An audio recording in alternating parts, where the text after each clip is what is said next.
Thank you, Mr. Chairman, and thank you to the witnesses for being here today and bringing your expertise and experience. For years, I've heard from parents with young children that have reliable childcare, that having reliable childcare makes all other work possible. A majority of families with children under the age of 6 need some form of childcare, and in most households, all of the adults are working.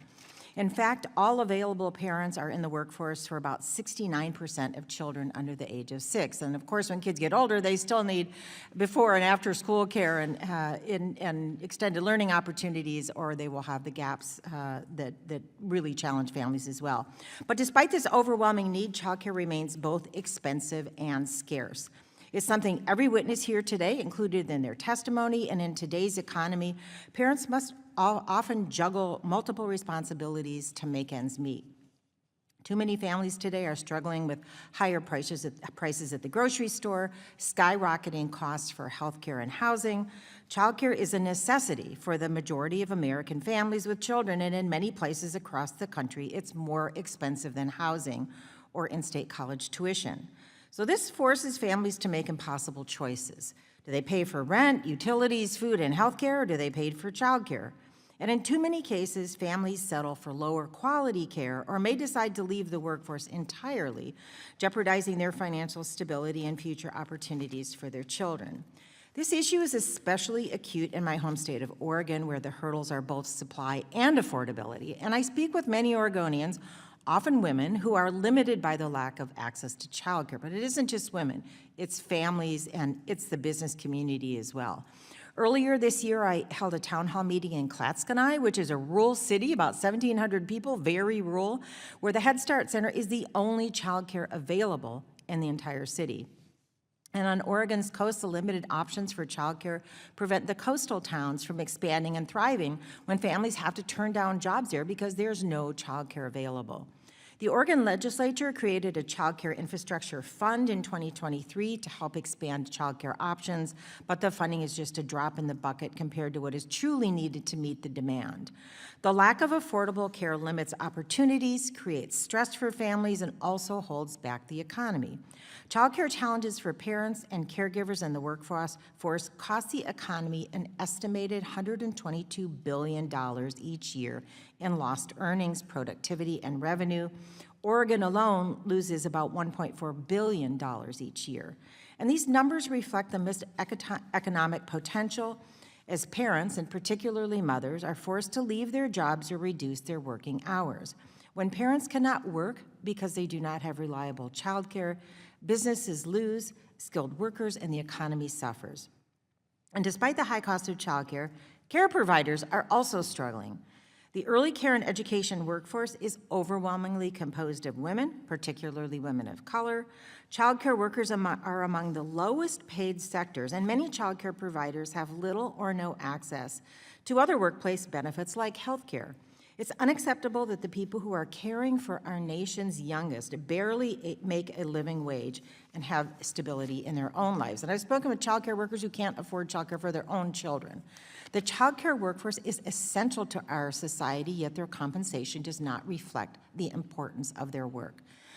As Dr. Friedman included in her testimony, the root of the childcare crisis is that we are relying on the private market to solve a problem it cannot.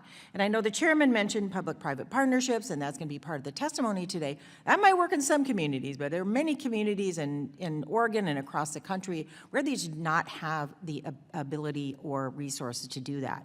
Without bold and sustained federal investment, childcare costs will continue to rise, and the workforce that provides the care will continue to struggle. We know that investing in childcare helps address the needs of children, families, and providers, and we also know that it is a good investment. Thank you, Ms. Codella Lowe, who you wrote in your testimony that for every $1 invested in early childhood programs, the return is up to $17 in reduced need for public assistance, increased earnings, better educational outcomes. We know these programs work, yet we still struggle to fund them. I'm grateful that solving the childcare crisis is a bipartisan issue. Democrats and and Republicans alike understand the importance of caring for our nation's children. We have bipartisan support for a $12.4 billion investment in the Child Care Development Block Grant. I've been working for years on a bipartisan basis. I don't think Ms. Stefanik is here yet. We started working on the Child and Adult Care Food Program years ago to streamline it and to update it. But I do need to point out that many of the policies that my colleagues in the majority are still supporting will make life harder, including policies in the big ugly bill that will cut crucial programs like SNAP and Medicaid. These are programs that support children, family, child care centers, and the child care workforce. Thousands, millions of children in this country get their health benefits from Medicaid and rely on SNAP.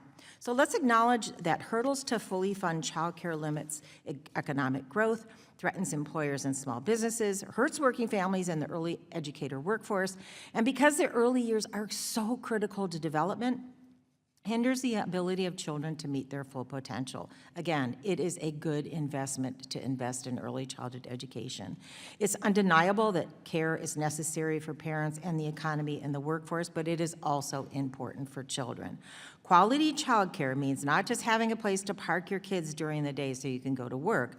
Childcare is early learning and social and emotional development. It sets kids up for success for the rest of their lives. Frankly, childcare is the best investment we can make in our future. We should invest in childcare. We have the Child Care for Working Families Act, and that would cap the cost of childcare at 7% of income, and making it affordable for all parents, and also provide historic investments in the childcare workforce, including higher pay, better benefits, and improved training opportunities. This workforce is critical to doing the important work. Again, investing in childcare is an investment in our nation's future. We can and must enact policies that make childcare accessible, affordable, and high quality for every family. The cost of inaction is great, and families, workers, and the economy cannot wait any longer. Thank you, Mr. Chairman. I look forward to the discussion, and I yield back.